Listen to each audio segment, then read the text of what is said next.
வணக்கம். தலைப்புச் செய்திகள். கோச்சிப்பாரில் ஏற்பட்ட தகராறைத் தொடர்ந்து தமிழ் மலையாள நடிகை லட்சுமி மேனன் மீது கடத்தல் மற்றும் தாக்குதல் குற்றச்சாட்டு பதிவு. செய்திகள் விரிவாக. கடந்த ஞாயிற்றுக்கிழமை இரவு கோச்சியில் உள்ள 5 நட்சத்திர ஓட்டல் மதுபான விடுதியில் நடிகை லட்சுமி மேனன் தனது நண்பர்களுடன் இருந்தபோது தகராறு ஏற்பட்டதாக தகவல்.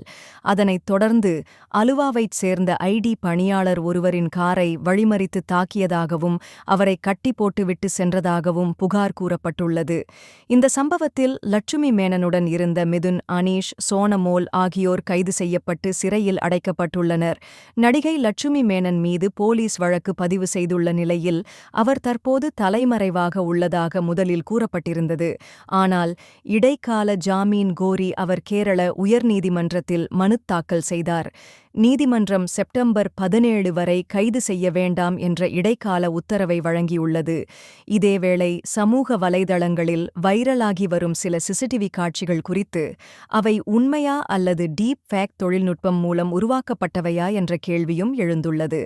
சம்பவம் தொடர்பான விசாரணை தொடர்ந்து நடைபெற்று வரும் நிலையில் அதிகாரப்பூர்வ முடிவுகள் வெளியாகும் வரை யாரையும் குற்றவாளியாக கருத வேண்டாம் என போலீஸ் தெரிவித்துள்ளது.